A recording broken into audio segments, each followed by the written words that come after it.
আজকের যে মানচিত্রের উপর আছেন এই মানচিত্র কিন্তু 71-এর নয়, এই মানচিত্র 47-এ পাওয়া মানচিত্র।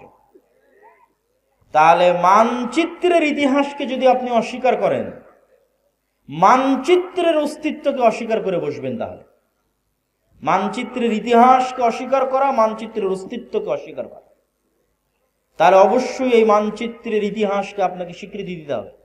47-এর ইতিহাস কিসের ইতিহাস?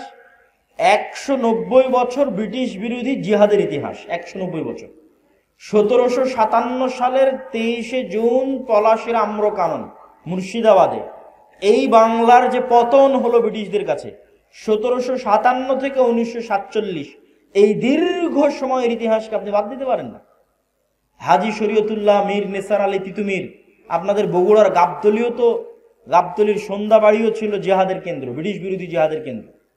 তাহলে আপনি যদি গাবতলীর মানুষ যদি বলে আমার 1971-এ জন্ম, তাহলে তো এটা মিথ্যা কথা। তাহলে ওই গাবতলীর সন্ধ্যাবাড়ির আপনাদেরই বাপ দাদা আজ থেকে 200 বছর আগে ব্রিটিশদের বিরুদ্ধে জিহাদ করেছে, ওটাকে আপনি বহন করবেন না? ওটাকে আপনি রক্ষা করবেন না? নিজের মধ্যে ধারণ করবেন না? অবশ্যই ধারণ করতে হবে, নাহলে আপনি জাতি হিসেবে মানসিকভাবে, ঐতিহাসিকভাবে, রাজনৈতিক বয়ানে গোলাম হয়ে যাবেন। এবার ওই 1757 23শে জুনের আগের যে ইতিহাস, তার আগের স্বাধীন সুলতানি শাসন আমলের বাংলাদেশ, মুঘলদের আগের অংশ হচ্ছে স্বাধীন সুলতানি শাসন আমল। স্বাধীন সুলতানি শাসন আমল কোনটা? যেই সময় রাজধানী ছিল মুর্শিদাবাদ, মালদা, রাজশাহী, চাঁপানবাবগঞ্জ, গৌড়, তৎকালীন ভাষায় বলা হয়েছে গৌড়। এই জন্য সব পুরাতন মসজিদ দেখবেন ওই বেল্টে প্রচুর পরিমাণে আছে। সোনা মসজিদ আছে, বাঘা মসজিদ আছে, কুসুম্বা মসজিদ আছে, আরো কত অসংখ্য পুরাতন মসজিদ আছে 500 বছর আগের। ওই অঞ্চলগুলো ঘুরতে গেলে দেখতে পাবেন। আর বাংলাদেশ বর্ডার ক্রস করে মালদার গৌড় রোডে প্রবেশ করলে তো আরো শত শত মসজিদ আছে, ছোট আদিনা, বড় আদিনা, এগুলো সব ওই সময়কার রাজধানী। আর মুঘলদের রাজধানী হচ্ছে ঢাকা। তাহলে এই দীর্ঘ হাজার বছরের ইতিহাসকে যদি বাদ দেন, জাতি হিসেবে আপনি মৃত্যুবরণ করলেন। আর 1971 বা 1947-এর পরে বাংলাদেশের মানুষকে বারবার বিভক্ত করার চেষ্টা করা হয়েছে। বাংলাদেশের মানুষকে কি দিয়ে বিভক্ত করা হয়েছে? 3টা পরিভাষা দিয়ে বাংলাদেশের মানুষকে বিভক্ত করা হয়েছে রাজনৈতিকভাবে। এই রাজনৈতিক বিভক্তি থেকে বের হয়ে আসতে হবে। অন্য আর যে কোনো বিষয়ে রাজনীতি চলতে পারে, কিন্তু এই বিষয়গুলো নিয়ে রাজনীতি করতে দেওয়া যাবে না। এটা যে রাজনৈতিক সচেতনতা। 47-এ দেশ স্বাধীন হওয়ার পর বাঙালি জাতীয়তাবাদের নামে বাংলাদেশের মানুষের মধ্যে বিভেদ তৈরি করা হয়েছে। বলে যে আরে তুমি পরে মুসলিম, আগে বাঙালি। বাঙালি জাতীয়তাবাদকে মহান করা, বাঙালি জাতীয়তাবাদকে মহান করতে গিয়ে পহেলা বৈশাখের কালচার থেকে শুরু করে যত বাঙালি কালচার আছে সেই কালচারগুলোকে মহান করে যে না আমি বাঙালি। আর এই বাঙালি জাতীয়তাবাদকে ইসলামের বিরুদ্ধে দাঁড় করানো। কিন্তু তারা ভুলে যায় যে বাঙালি জাতীয়তাবাদের নামেই 1905 সালে হওয়া বঙ্গভঙ্গ 1911-তে ব্রিটিশ সরকারকে রদ করতে বাধ্য করে কলকাতার দাদাবাবুরা। আর 1911-তে বঙ্গভঙ্গ রদ হয়ে যাওয়ার কারণে 1947 পর্যন্ত এই পূর্ববঙ্গে না কোনো কলকারখানা, না কোনো ব্যবসায়িক প্রতিষ্ঠান, না কোনো স্কুল কলেজ, না কোনো বিশ্ববিদ্যালয় কিছুই প্রতিষ্ঠিত হয়নি। মানে আপনাদের টাকায়, আপনাদের বাপদাদাদের টাকায় যা কিছু গড়ে উঠেছে সব কলকাতাতে গড়ে উঠেছে। তাহলে পূর্ববঙ্গের মুসলমানেরা যে বৈষম্যের শিকার হলো, সেটা তো তোমার বাঙালি জাতীয়তাবাদের নামেই সেই বৈষম্যের শিকার হলো। আবার সেই বাঙালি জাতীয়তাবাদকে উজ্জীবিত করে বাংলাদেশের মুসলমানদের মধ্যে বিভেদ তৈরি করা, এটা হচ্ছে আমাদের পার্শ্ববর্তী দেশ থেকে পরিচালিত বাংলাদেশের মধ্যে পার্থক্য তৈরি করার রাজনৈতিক বয়ান। আর একটা পার্থক্য তৈরি করা রাজনৈতিক বয়ান কি? 1971-এর পরে যে অমুক মুক্তিযোদ্ধা, অমুক রাজাকার, এটা হচ্ছে দেশকে ভাগ করে দেওয়া, দেশের জনগণকে ভাগ করে দেওয়া। পৃথিবীর কোন উন্নত দেশে আপনি এইভাবে দেশের নাগরিকদের মধ্যে বিভেদ তৈরি করা দেখতে পাবেন না।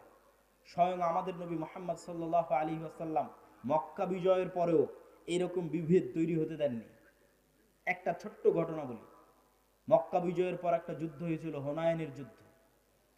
হুনাইনের যুদ্ধের সব গনিমতের মাল আল্লাহর নবী মক্কার নবমুসলিমদের মধ্যে বন্টন করে দিয়েছেন। যারা মক্কার এতদিন কাফের ছিল, মুশরিক ছিল, আল্লাহর নবীর বিরুদ্ধে বদরে যুদ্ধ করেছে, উহুদে যুদ্ধ করেছে, খন্দকে যুদ্ধ করেছে, তাদের মধ্যে, তারা আজ মক্কা বিজয়ের সময় মুসলমান হয়ে গেছে, তাদের মধ্যে আল্লাহর নবী হুনাইনের সকল সম্পদ বন্টন করে দিলেন। তো শয়তান ওয়াসওয়াসা দিল মদিনায় চলে যাওয়া মুহাজির আর আনসারদের মধ্যে, ইসলামের জন্য জীবন দিলাম আমরা, যুদ্ধ করলাম আমরা, মানে আপনাদের পরিভাষায় যদি বলি যে আমরা হচ্ছে মুক্তিযোদ্ধা আর সব টাকা পয়সা নিয়ে চলে গেল রাজাকার খান, ওই সময়ের পরিভাষাটা যদি বুঝতে চান যে আমরা মুহাজির এবং আমরা আনসার, আমরা ইসলামের জন্য সকল কিছু করলাম, অথচ আজ হুনাইনের যুদ্ধের সকল গনিমতের মাল আল্লাহর নবী মক্কার এই কাল পরশু যারা মুসলমান হলো মক্কা বিজয়ের সময় তাদের মধ্যে দিয়ে দিলেন। এই কানা ঘুষা কিন্তু আল্লাহর নবীর কান পর্যন্ত চলে গেল, কিন্তু রাসূল সাল্লাল্লাহু আলাইহি ওয়াসাল্লাম এই বিভেদ রাখতে দেননি, কেন তিনি জানেন যে এই বিভেদ এই ভবিষ্যৎ ইসলামী রাষ্ট্রকে ক্ষতিগ্রস্ত করবে। তখন তিনি কি বললেন?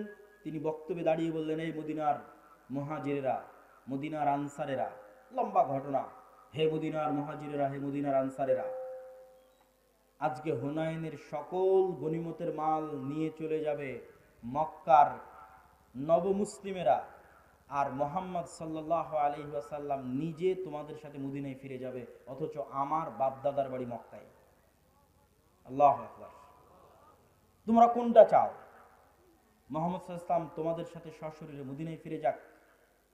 সাহাবীরা আবেগতাড়িত হয়ে গেলেন। তো আল্লাহর নবী এই বিভেদকে স্থায়ী করতে দেননি, এবং দেখেন মুহাম্মদ সাল্লাল্লাহু আলাইহি ওয়াসাল্লাম মক্কা বিজয়ের পরও মদিনায় থেকে গেছে। এখন তো মক্কা বিজয় হয়েছে, ওনার শৈশবের স্মৃতি বিজড়িত শহর মক্কা, কৈশোরের স্মৃতি বিজড়িত শহর মক্কা, যৌবনের স্মৃতি বিজড়িত শহর মক্কা, এখন তো মক্কা বিজয় হয়ে গেছে, তার অধীনস্থ তিনি মদিনা ছেড়ে দিয়ে মক্কা আসতে পারেন। কিন্তু তিনি বললেন মুহাম্মদ সাল্লাল্লাহু আলাইহি ওয়াসাল্লাম নিজে ফিরে যাবে মদিনায়, আবার ধন সম্পদ দিয়ে দিলেন নবমুসলিমদের, তিনি ঐক্যটা রক্ষা করলেন। এই জন্য এই ধরনের বিভেদ, এই দুটো বিভেদ, বাঙালি জাতীয়তাবাদের মাধ্যমে মুসলমানদের মধ্যে বিভেদ তৈরি করা বাংলাদেশের মুসলমানদের মধ্যে, এবং 1971-এর চেতনাকে বিক্রি করে বিভেদ তৈরি করা, যা গত 15-16 বছর ছিল, ভবিষ্যতে আর কাউকে কোনোদিন করতে দেওয়া যাবে না। এবার আরো সামনের দিকে চলে আসি। রাষ্ট্রে ইসলাম প্রতিষ্ঠা করতে বাধা কি? রাষ্ট্রে ইসলাম প্রতিষ্ঠা করতে চতুর্থ বাধা বিজাতীয় মতবাদ, গণতন্ত্র, সমাজতন্ত্র, ধর্মনিরপেক্ষ মতবাদ, যেটিকে সেকুলারিজম, কিছুক্ষণ আগে যে মতবাদের বিষয়ে বললাম, লিবারালিজম, জাতীয়তাবাদ, ন্যাশনালিজম, এই প্রত্যেকটা মতবাদ রাষ্ট্রে ইসলাম প্রতিষ্ঠায় বাধা। আমি যদি আরো সারমর্ম করে বলি যে পৃথিবীতে ইসলামী খেলাফা প্রতিষ্ঠা হবে, এই ইসলামী খেলাফার সবচেয়ে বড় শত্রু গণতন্ত্র নিজেই। এই জন্য আমার একটা বক্তব্য দেওয়া আছে যে গণতন্ত্রের কবর রচনার উপরই ইসলামী খেলাফতের উত্থান হবে। কিন্তু এই বক্তব্য আবার আমাদের কিছু ভাইদের সহ্য হবে না, কিন্তু তাদেরকে আমি উদাত্ত আহ্বান জানাবো, আপনারা আরো পড়েন, আরো পড়েন, আরো পড়েন, আরো পড়লে দেখবেন গণতন্ত্রের নামে মুসলমানদের সামনে মূলা ঝুলিয়ে রাখা আছে। গত 100 বছরেও কোনোদিন গণতন্ত্র দিয়ে ইসলাম প্রতিষ্ঠিত হয়নি, আগামী 1000 বছর চেষ্টা করলেও কোনোদিন গণতন্ত্র দিয়ে ইসলাম প্রতিষ্ঠিত হবে না। হ্যাঁ, গণতন্ত্র দিয়ে যে ইসলাম প্রতিষ্ঠিত হবে, যদি বলেন যে হ্যাঁ হবেই হবে, তাহলে আমি চ্যালেঞ্জ দিয়ে বলে গেলাম, গণতন্ত্র দিয়ে যে ইসলাম প্রতিষ্ঠিত হবে ওটা বিকৃত ইসলাম, কম্প্রোমাইজড ইসলাম, পূর্ণাঙ্গ ইসলাম নয়। যে ইসলামের মধ্যে শিরক মিশ্রিত থাকবে, যে ইসলামের মধ্যে ইসলামের সকল বিধিবিধান উপস্থিত থাকবে না, পূর্ণাঙ্গ রূপে উপস্থিত থাকবে না। তাহলে আপনি যেহেতু বলতেছেন এগুলোর মাধ্যমে প্রতিষ্ঠিত হবে না, তো হবে কিসের মাধ্যমে? যেটির মাধ্যমে প্রতিষ্ঠিত হবে, আজকে আপনাদের সামনে 2টি বা 3টি উপায় বলবো, যা প্রায় এই পরের পয়েন্টগুলো প্রায় সব বক্তব্যে আমার বলা আছে এবং আপনাদেরও শোনা উচিত। এক, ইসলামী খেলাফা বা ইসলামী রাষ্ট্র বলতে কি বুঝায় এটা পরিষ্কার থাকতে হবে। ইসলামী খেলাফা বা ইসলামী রাষ্ট্র মানে আজকে এখানে আপনাদের সবাইকে জোরপূর্বক আমি সালাত আদায় করিয়ে দিলাম, জোরপূর্বক আপনাদের মহিলাদের মা বোনদের পর্দা করিয়ে দিলাম, বিষয়টি এমন নয়। ইসলামিক খেলাফায় এই জিনিসগুলো থাকবে, কিন্তু ইসলামিক খেলাফা মানে 1 নম্বরে আপনাদের মধ্যে ন্যায় বিচার প্রতিষ্ঠিত হবে। ঈসা আলাইহিস সালাতু ওয়াস সালামের কথা আল্লাহর নবী বলেছেন, তিনি পৃথিবীতে হাকামান মুকসিতা, ন্যায় বিচারক, শাসক হবেন। আর আল্লাহ হচ্ছেন সবচেয়ে বড় ন্যায় বিচারক। এই জন্য সাবআতু ইউদিল্লুহুমুল্লাহ ইয়াউমা লা দিল্লা ইল্লা দিল্লুহ, 7 শ্রেণীর মানুষকে বিশেষ ছায়ায় আশ্রয় দেওয়া হবে। তার 1 নম্বরে ইমামুন আদিল, ন্যায় পরায়ণ, ন্যায় বিচারক। তাকে 1 নম্বরে আসন দেওয়া হয়েছে, ন্যায় পরায়ণ, ন্যায় বিচারককে। আমাদের মুসলমানদের কাছে এতক্ষণ পর্যন্ত এই আলোচনা আপনাদের কাছে হয়তো মনে হবে আমি কি বলতে চাচ্ছি। আমি যেটি বলতে চাচ্ছি যে রাষ্ট্রে ইসলাম মানে ন্যায় বিচার প্রতিষ্ঠা করা। তো আপনি আমি যদি রাষ্ট্রে ইসলাম প্রতিষ্ঠা করতে চাই, আমাদেরকে সবার আগে ন্যায় পরায়ণ হতে হবে। আমি আপনি ন্যায় পরায়ণ হব না, সত্যবাদী হব না, আর বলবো রাষ্ট্রে ইসলাম প্রতিষ্ঠা করব, এটা কোনোদিন সম্ভব নয়। তো আপনি কি বলতে চাচ্ছেন আমরা মুসলমানেরা ন্যায় পরায়ণ নই, সত্যবাদী নই? জি, আমি এটাই বলতে চাচ্ছি আমরা মুসলমানেরা নামাজি, আমরা মুসলমানেরা হাজি, আমরা মুসলমানেরা দানবীর। বাহ্যিক ইসলামের যত বিধিবিধান আছে প্রত্যেকটা বিধিবিধান মানতে আমরা 1 নম্বরে আছি। যেমন আজকের জালসা সম্মেলনে এসেছেন কোরআন এবং দ্বীনের কথা শুনতে, এটা অনেক বড় একটা গুণ। অবশ্যই আপনি নেকি পাওয়ার নিয়েতে এসেছেন, কিন্তু দেখবেন এই জালসার প্যান্ডেল থেকে মোবাইল চুরি হয়ে গেছে, দেখবেন মসজিদ থেকে স্যান্ডেল চুরি হয়ে গেছে। তাহলে জাতিগতভাবে আমার এবং আপনার মধ্যে কোনটার অভাব? জাতিগতভাবে আমার এবং আপনার মধ্যে নামাজের অভাব নাই, দানের অভাব নাই, হাজি উমরাকারী ব্যক্তির অভাব নাই, কিন্তু সত্যবাদী হবে, ন্যায় পরায়ণ হবে, এরকম মেরুদণ্ডওয়ালা একটা প্রজন্ম আমাদের মধ্যে নাই। আপনি আমাকে যদি এখন রাষ্ট্রপ্রধান করে দেন, আমিও বাংলাদেশ চালাতে পারবো না, কেন বাংলাদেশের প্রত্যেকটা সেক্টরে দুর্নীতি আছে। ওই সমস্ত দুর্নীতিবাজ সচিবেরা, মন্ত্রীরা, ওসিরা, ডিসিরা 1 সেকেন্ড আপনাকে রাষ্ট্র চালাতে দিবেন, আপনাকে উৎখাত করে ফেলে দেবেন। তাহলে আপনি এরকম দুর্নীতিগ্রস্ত একটা কাঠামোর মধ্যে বলবেন আমি ইসলাম প্রতিষ্ঠা করব? আপনাকে একদল সৎ ন্যায়পরায়ণ প্রজন্ম আগে নিয়ে আসতে হবে। যে সৎ ন্যায়পরায়ণ প্রজন্ম টাকার কাছে বিক্রি হবে না, চাপের কাছে বিক্রি হবে না, তার দায়িত্বের আমানত রক্ষা করবে মৃত্যু হয়ে গেলে। এটা হচ্ছে সৎ এবং ন্যায়পরায়ণ। এতক্ষণ হয়তো রাষ্ট্রীয় পর্যায়ে বললাম, এই জন্য আপনারা খুব ঠিক বললেন। আমাদের ব্যক্তিগত জীবনে যদি আসি, তাহলে কি হবে দেখেন। আপনারা যারা আজ পুরো গাবতলীতে জরিপ করেন, পুরো বগুড়া জেলায় জরিপ করেন, পুরো গাইবান্ধাতে জরিপ করেন, যে কতজন পিতার মৃত্যুর পর তার সন্তান পিতার সম্পত্তিতে বোনকে ন্যায়ের সাথে ভাগ দিয়েছে, জরিপ করেন। আপনারা যারা সামনে উপস্থিত আছেন তারা প্রশ্ন করেন, আপনার আশেপাশে তাকান, পাড়া প্রতিবেশীর দিকে তাকান, কল্পনা করেন কতজন তার পিতার মৃত্যুর পর পিতার সম্পত্তিতে বোনকে ন্যায়ের সাথে ভাগ দিয়েছে। একদল তো আছে ভাগই দেয়নি, কেউ যদি দিয়ে থাকে তাহলে বগুড়ার জলেশ্বরী তলার জমিটা নিজে নিয়েছে, আর বগুড়ার যেটা সারিয়াকান্দির নদীতে ভেঙে আছে ওটা বোনকে দিয়েছে।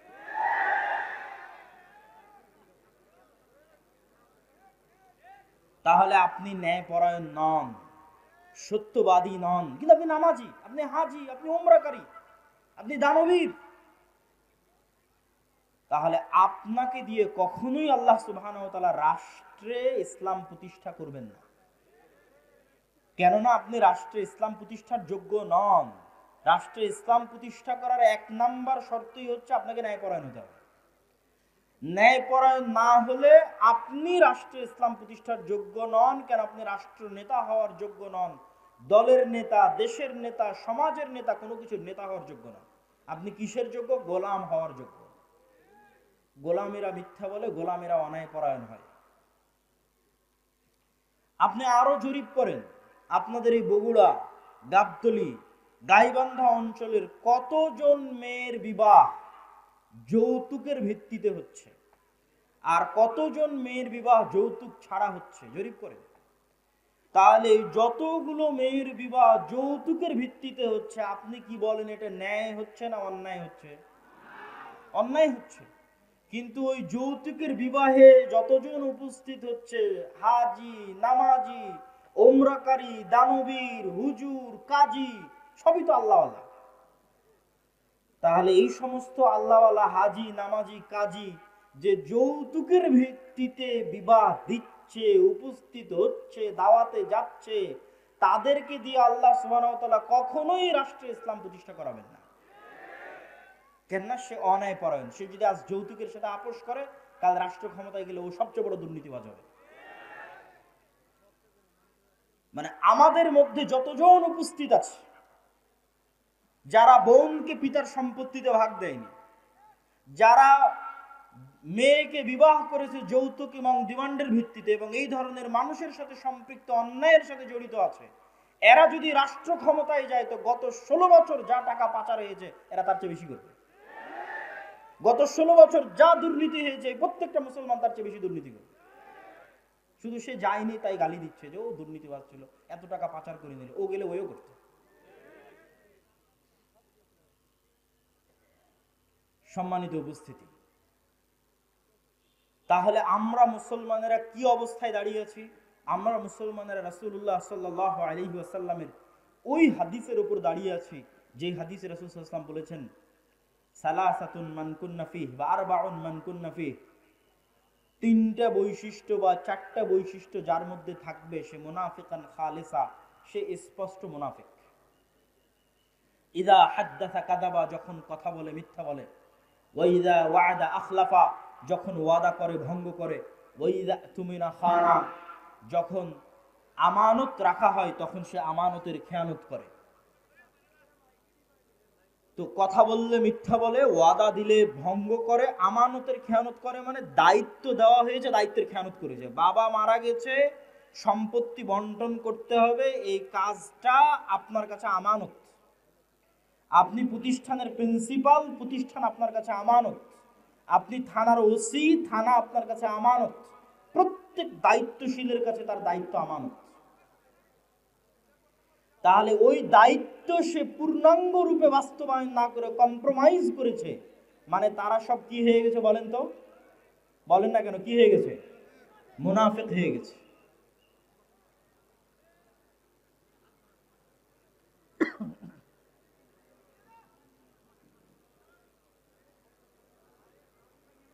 না মাইকের সমস্যা নেই, একটু থাম।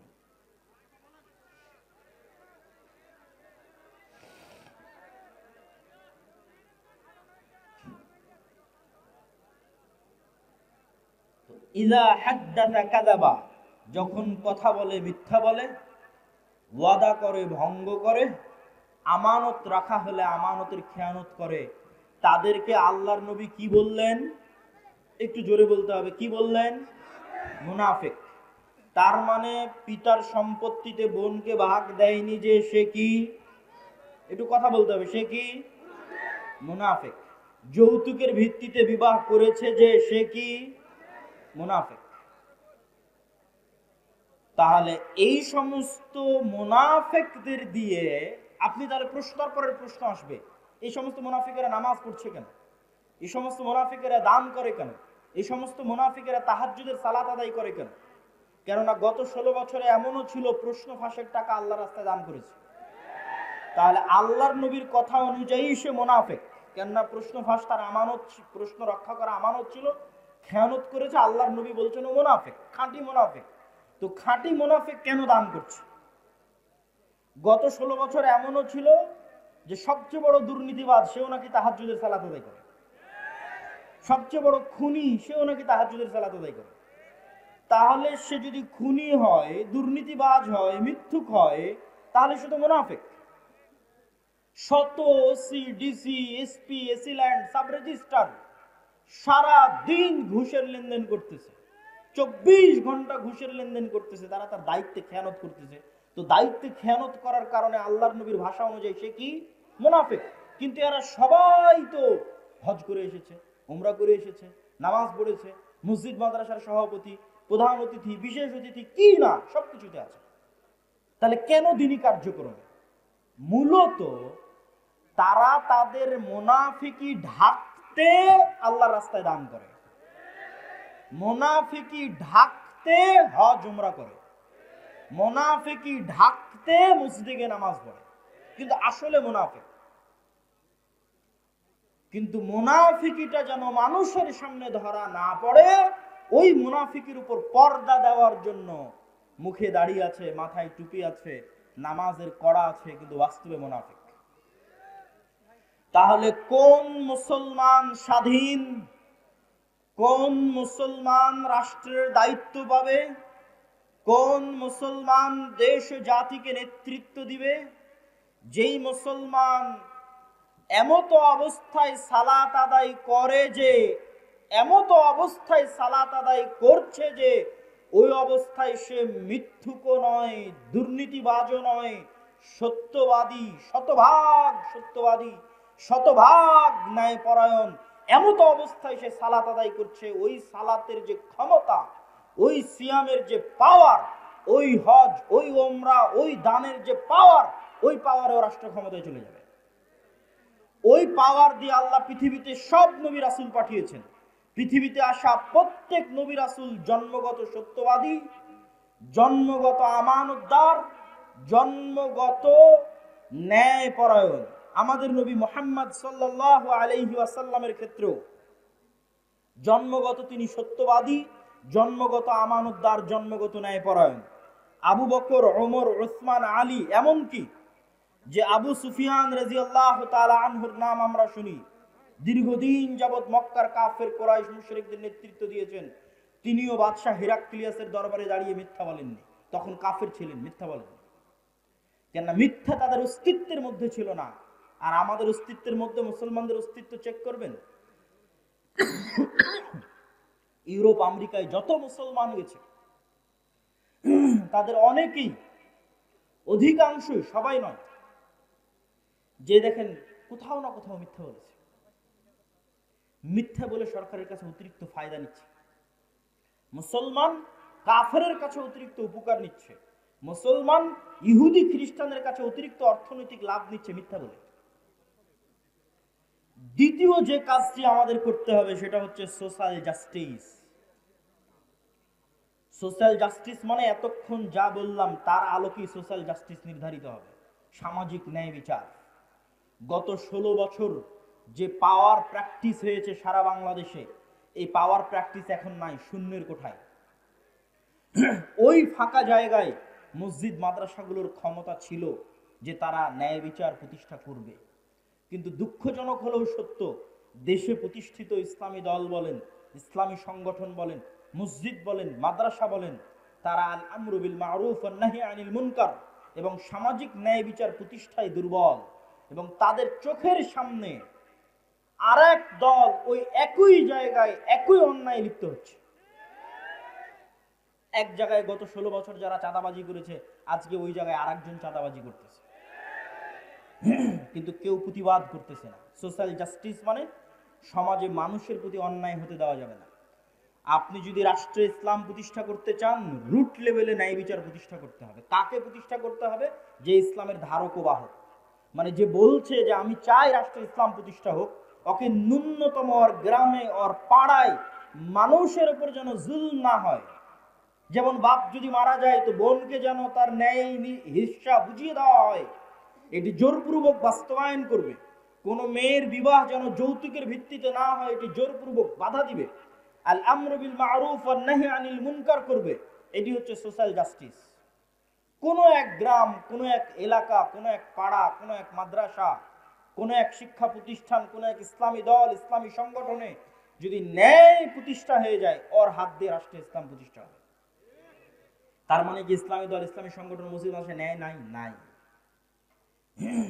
এই যে মাদ্রাসায় মাদ্রাসায় মতবিরোধ, দলে দলে মতবিরোধ, এর থেকে ও বের হয়েছে, ওর থেকে ও বের হয়েছে, এগুলো একটাও মাসলা মাসাইলের কারণে নয়, এগুলো একটা আবেগের কারণে। প্রত্যেকটা জায়গায় ন্যায়ের অভাব আছে। হয় যিনি ইসলামী দলের আমির উনি ন্যায়পরায়ণ নন, জালেম, অথবা যিনি ইসলামী দলের মামুর কর্মী সে ন্যায়পরায়ণ নয়, জালেম। যে কর্মী রাত দিন পরিশ্রম করছে তাকে পদ না দিয়ে যে পা চাটছে ওকে পদ দিয়ে দিচ্ছে। এটাই হচ্ছে ন্যায়ের খেলাফ। ন্যায় নাই, ওর দ্বারা রাষ্ট্রে ইসলাম প্রতিষ্ঠা হবে না। ও তো দলের মধ্যে ইসলাম প্রতিষ্ঠা করতে পারেনি। দলের মধ্যে ইসলাম, ওর মাদ্রাসায় ইসলাম প্রতিষ্ঠা করবে। মাদ্রাসা ইসলাম মানে 5 ওয়াক্ত সালাত হচ্ছে এটা না। 5 ওয়াক্ত সালাত তো হবেই, কিন্তু আপনি যদি মনে করেন আমি রাষ্ট্রে ইসলাম প্রতিষ্ঠা করব, তাহলে আপনি যে জায়গায় আছেন ওখানে শতভাগ ন্যায় প্রতিষ্ঠা করতে হবে। আপনি ন্যায় প্রতিষ্ঠা করতে ব্যর্থ হয়েছেন, তো অবশ্যই আপনি রাষ্ট্রে ইসলাম প্রতিষ্ঠা করতে ব্যর্থ হবেন। সম্মানিত উপস্থিতি, সর্বোপরি লাস্ট পয়েন্ট হচ্ছে আমাদের মুসলমানদের সবচেয়ে বড় সমস্যা হচ্ছে আমরা শর্ট টার্ম চিন্তা করি। আমাকে এখনই ভোট করে এখনই নির্বাচনে জিতে রাষ্ট্রে ইসলাম প্রতিষ্ঠা করতে হবে। যে এরকম শর্ট টার্ম চিন্তা করতেছে আমাকে এখনই নির্বাচন করে এখনই ভোটে জিতে এখনই রাষ্ট্রে ইসলাম প্রতিষ্ঠা করতে হবে, ও তার কয়দিন পরে আর থাকবে না। মানে তার কয়দিন পর আবারও কেউ আসবে যে রাষ্ট্র ক্ষমতায় চলে যাবে। সে যেমন আজ এখনই চলে যাওয়ার চেষ্টা করতেছে, স্থায়ী থাকতে পারবে না। তাহলে করতে হবে কি? আপনাকে 50 বছর 100 বছরের প্ল্যান করতে হবে যে আমি 50 বছর পর 100 বছর পর, আজ এখন নয়, 50-100 বছর পর পূর্ণাঙ্গ ইসলাম পূর্ণাঙ্গ ক্ষমতার সাথে বাংলাদেশের রাষ্ট্র ক্ষমতায় যাবে। তার জন্য কি করা লাগবে সেই পরিকল্পনা রেডি করে। এইটা ইহুদিরা করে, তারা করেছে। আজকে তারা যে জায়গায় আছে এটা 200 বছর আগের পরিকল্পনা। আর যখনই আপনি এই পরিকল্পনা করবেন তখনই দেখবেন যে আপনাকে শক্তিশালী প্রতিষ্ঠান তৈরি করতে হচ্ছে। আমাদের শক্তিশালী প্রতিষ্ঠান নাই।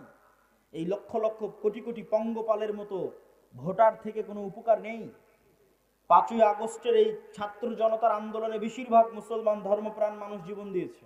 আর রাষ্ট্র ক্ষমতায় কারা গেছে? বেশিরভাগ এনজিও রাষ্ট্র ক্ষমতায় গেছে। কেন?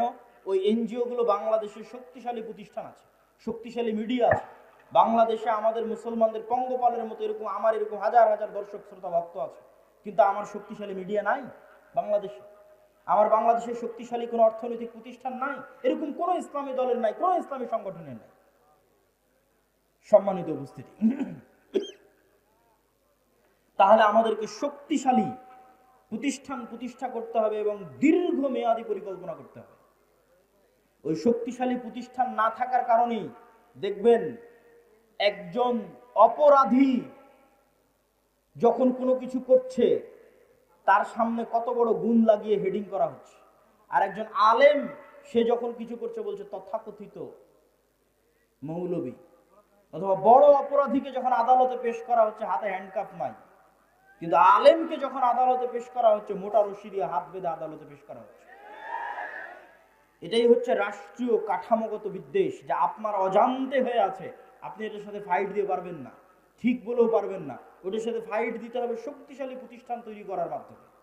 এই শক্তিশালী প্রতিষ্ঠান তৈরি করার জন্য মুসলমানদের সন্তানদের চিন্তা করতে হবে, পরিকল্পনা করতে হবে। সর্বোপরি আমাদের সবচেয়ে বড় সমস্যা আমাদের তরুণ প্রজন্ম। আমাদের তরুণ প্রজন্ম নেশায় ব্যস্ত, মাদকতায় ব্যস্ত, জুয়ায় ব্যস্ত। আর আপনি অন্যদের তরুণ প্রজন্মকে দেখেন তারা কি করছে? তারা প্রোডাক্টিভ, তারা জ্ঞান অর্জন করছে, জ্ঞান বিতরণ করছে, জ্ঞান শিখছে। যেই দিন ফুটবল বিশ্বকাপ হচ্ছে সেই দিন আপনি ক্যামব্রিজ এবং অক্সফোর্ডের বিশ্ববিদ্যালয়ে কিছু বুঝতে পারবেন না, আর ঢাকা বিশ্ববিদ্যালয়ে দেখবেন হাজার হাজার ছাত্র একত্রিত হয়ে ফুটবল খেলা দেখছে। এটাই হচ্ছে আমাদের এবং তাদের মধ্যে পার্থক্য। কেন তারা পৃথিবী শাসন করছে আর আমরা কেন পৃথিবীর গোলাম হয়ে আছি? আমাদের এই প্রোডাক্টিভিটি না থাকা আমাদের সবচেয়ে বড় ব্যর্থতা। সম্মানিত উপস্থিতি,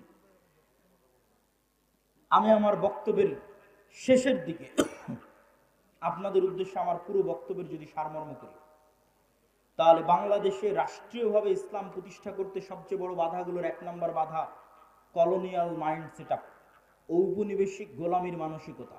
2 নম্বর বাধা ভুল রাজনৈতিক বয়ান। 3 নম্বর বাধা রাষ্ট্রীয় কাঠামোগত বিদ্বেষ।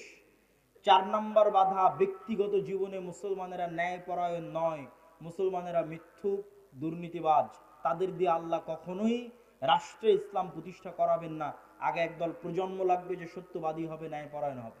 5 নাম্বার, আমাদের শক্তিশালী প্রতিষ্ঠান নাই, হাজার হাজার লক্ষ লক্ষ মানুষ আছে, কিন্তু লক্ষ লক্ষ মানুষের শক্তিশালী প্রতিষ্ঠান নাই। শক্তিশালী প্রতিষ্ঠান লাগবে। 6 নাম্বার, সমাজে সোশ্যাল জাস্টিস, ন্যায় বিচার, নিজ নিজ জায়গা থেকে ন্যায় বিচার প্রতিষ্ঠা করতে হবে, নিজ পরিবারে, নিজ সমাজে, নিজ গ্রামে। তাহলে আল্লাহ একদিন দয়াবান হয়ে আমাকে এবং আপনাকে সেই জায়গায় পৌঁছে দিবেন যেই জায়গায় যাওয়ার আমরা যোগ্য। আমাদের বাপদাদারা যেই জায়গায় ছিল, আমাদের পিতৃপুরুষরা যেই জায়গায় ছিল। ইসলামী খেলাফা কাল্পনিক কোনো থিওরি নয়। পৃথিবীতে সবচেয়ে বেশি শান্তি স্থাপনকারী, সবচেয়ে সাকসেসফুল, সবচেয়ে শক্তিশালী অর্থনৈতিক, রাজনৈতিক, রাষ্ট্রীয় কল্যাণমূলক সিস্টেম হচ্ছে ইসলামী খেলাফা। অতএব এটা বাস্তব পরীক্ষিত। সুতরাং সেটিকে নিয়ে আসতে চাইলে, আর 7 নাম্বার, যে সমস্ত তন্ত্রে মন্ত্রের মাধ্যমে আমরা চাচ্ছি যে আমরা যাব, এই তন্ত্র মন্ত্রগুলো, এই মতবাদগুলো জন্মই দেওয়া হয়েছে যেন ইসলাম কখনো রাষ্ট্র ক্ষমতায় যেতে না পারে। অতএব আপনাকে আগে এই সমস্ত তন্ত্র মন্ত্রকে অস্বীকার করতে হবে, এই সমস্ত তন্ত্র মন্ত্রের কাফের হয়ে যেতে হবে। এগুলো সব ইসলাম বিরোধী। তারপরে এইভাবে যেভাবে নবীরা শুরু করেছে সেভাবে শুরু করতে হবে। নবীরা কিভাবে শুরু করেছে? মুসা আলাইহিস সালাতু ওয়াস সালামকে আল্লাহ চাইলে বলতে পারতেন, তোমাকে মুজিজার লাঠি দিলাম, গিয়ে ফেরাউনকে হত্যা করো এই লাঠি দিয়ে। লাঠির জাদু দিয়ে ফেরাউন মারা যাবে, মুসা আলাইহিস সালাম রাষ্ট্র ক্ষমতা দখল করে নিবে। তা না করে আল্লাহ মুসা আলাইহিস সালামকে বললেন, দাওয়াত দাও। তাও ভদ্র নম্র ভাষায় দাওয়াত দাও। এই দাওয়াত দিতে গিয়ে কি না বিপদে তিনি পড়লেন। কতদিন যাবত এই দাওয়াত দিতে গিয়ে জুলুম সহ্য করলেন, অত্যাচার থেকে বাঁচাতে পারেন। সে আল্লাহ চাইলে নমরুদকে তখনই আগুনে পুড়িয়ে দিতে পারেন না? দেননি। সেই নমরুদ কর্তৃক ইব্রাহিম আলাইহিস সালাম মাজলুম হলেন, জুলুম সহ্য করলেন, দাওয়াত দিলেন। কিন্তু দাওয়াত দিয়েছেন তারা নিঃস্বার্থভাবে রাষ্ট্রের কেন্দ্রবিন্দুতে, আর আমরা আলেম ওলামারা আজীবন দাওয়াত দিয়েছি স্বার্থে। গত 16 বছর অধিকাংশ আলেম ওলামা, অধিকাংশ হুজুর মাওলানা সবাই, কেউ যদি এমপির সাথে দেখা করে থাকে, মন্ত্রীর সাথে দেখা করে থাকে, তাহলে সবাই নিজ নিজ স্বার্থের জন্য দেখা করেছে। কেউই নিঃস্বার্থভাবে ইসলামের দাওয়াত দেওয়ার জন্য দেখা করে। কিন্তু নবীরা নিঃস্বার্থভাবে দ্বীনের জন্য কাজ করতেন।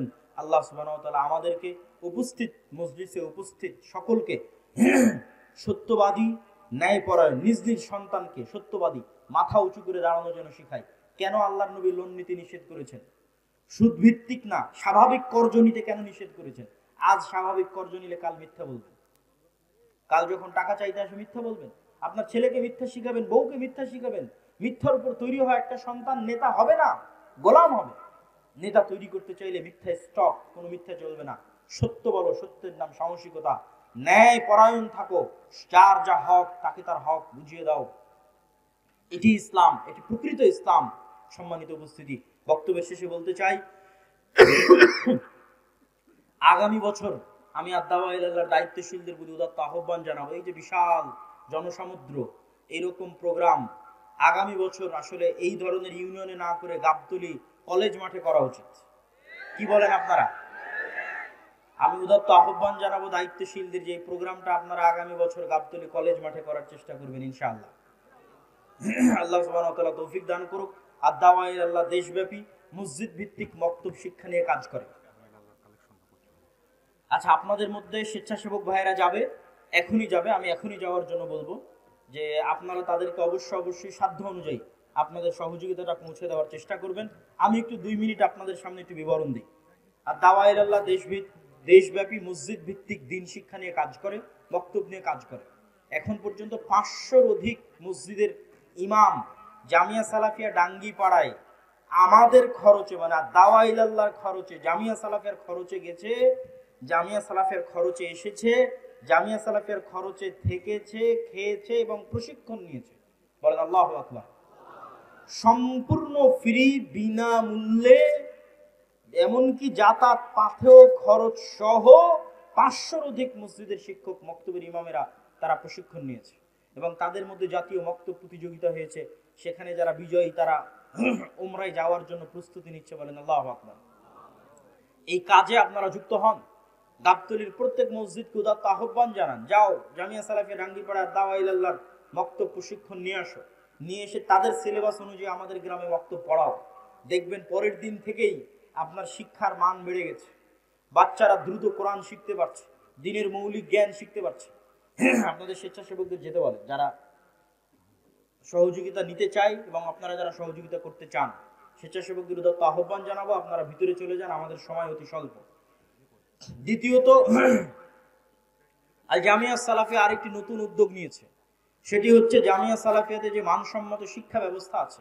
যেমন একটা ছোট্ট উদাহরণ যদি দেই, যে গত 1 বছরে শুধু সৌদি আরবের মদিনা ইসলামী বিশ্ববিদ্যালয় সহ অন্যান্য বিশ্ববিদ্যালয়ের গত 1 বছরে 10-এর অধিক শিক্ষক জামিয়া সালাফিতে এসেছে এবং দার্স দিয়েছে।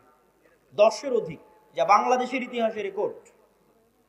তো এইরকম একটি উন্নত শিক্ষা প্রতিষ্ঠান, যেখানে পার্শ্ববর্তী দেশগুলোর শিক্ষকেরা তো আছেই, সেই উন্নত শিক্ষা প্রতিষ্ঠানের শিক্ষার মান অন্যান্য প্রতিষ্ঠানগুলোতে পৌঁছে যাক, এই জন্য আমরা একটা মুআদালা বা অধিভুক্তিকরণ সিস্টেম চালু করেছি। যে কোনো প্রতিষ্ঠান চাইলে আমাদের সাথে যোগাযোগ করে জামিয়া সালাফিয়ার সিলেবাস অনুযায়ী তাদের সিলেবাস পরিচালনা করে আমরা ওই প্রশিক্ষণটাও ফি সাবিলিল্লাহ তাদেরকে, তাদের শিক্ষককে প্রশিক্ষণ দিয়ে তাদের শিক্ষার মান বাড়িয়ে নিতে চাই। সম্মানিত উপস্থিতি, আগামী 30 ও 31 জানুয়ারি সালাফি কনফারেন্স দিনাজপুর, রংপুর বিভাগের মধ্যে সবচেয়ে বড় শিক্ষা প্রতিষ্ঠান, 4 তলা কমপ্লিট মসজিদের কাজ চলতেছে, প্রায় 20 বিঘা জমির উপর। দেশ ও বিদেশের মেহমানগণ উপস্থিত থাকবেন। আর আগামী 13-14 ফেব্রুয়ারি আল জামিয়া সালাফিয়া রূপগঞ্জ, প্রায় 50 বিঘা জমির উপর যে প্রতিষ্ঠান, সেখানে পাকিস্তান, ভারত, সৌদি আরব এবং বাংলাদেশ 4 দেশের শীর্ষস্থানীয় আলেমগণ উপস্থিত থাকবেন। সালাফি কনফারেন্স, এই সালাফি কনফারেন্সগুলোতে আপনাদের উপস্থিত হওয়ার উদাত্ত আহ্বান জানাচ্ছি। পাশাপাশি মাসিক আল ইতিসাম, মাসিক আল ইতিসামের সম্পাদকীয়গুলো পড়ে দেখবেন। যেমন এই মাসের সম্পাদকীয়তে আছে মুসলিম উম্মার দামেস্ক বিজয়, জেরুজালেম বিজয়ের দ্বার প্রান্তে মুসলিম উম্মা। এই যে গুরুত্বপূর্ণ লেখনীগুলো, এবং আজকে আপনাদের শ্রদ্ধেয় শেখ আব্দুর রাজ্জাক বিন ইউসুফ, তিনি এখানে আসার আগে মাগরিব পর্যন্ত ফতোয়া বোর্ডে ছিলেন। জামিয়া সালাফের সিনিয়র সব মুহাদ্দিসেরা, জামিয়া সালাফে বানারস ভারতের সিনিয়র মুহাদ্দিসেরা, তারা সহ আমাদের ফতোয়া বোর্ড পরিচালিত হয়। তো মাসিক আল ইতিসামের ফতোয়াগুলো এরকম জ্ঞানী গুণী উচ্চ শিক্ষিত আলেমদের ফতোয়া বোর্ডের মাধ্যমে পাশ হয়ে আসে। এই মাসিক আল ইতিসাম আপনারা নিয়মিত আপনাদের গাবতলিতে আসে, আমি জানি। আপনারা যোগাযোগের ভিত্তিতে নিবেন এবং মানুষের মধ্যে ফ্রি বিতরণের মাধ্যমে দাওয়াতি কাজে অংশগ্রহণ করবেন। সম্মানিত উপস্থিতি, সর্বশেষে আজকের আলোচনায় যে বিষয়গুলো তুলে ধরলাম, এই বিষয়গুলো মেনে চলার এবং আমল করার উদাত্ত আহ্বান জানিয়ে আজকের সংক্ষিপ্ত বক্তব্য এখানেই শেষ করছি। ওয়া আখিরু দাওয়ানা আলহামদুলিল্লাহি রাব্বিল আলামিন। আসসালামু আলাইকুম ওয়া রাহমাতুল্লাহি ওয়া বারাকাতুহু। আসসালামু আলাইকুম ওয়া রাহমাতুল্লাহি ওয়া বারাকাতুহু। আলহামদুলিল্লাহ, এতক্ষণ আমাদের মধ্যে আলোচনা করলেন শায়েখ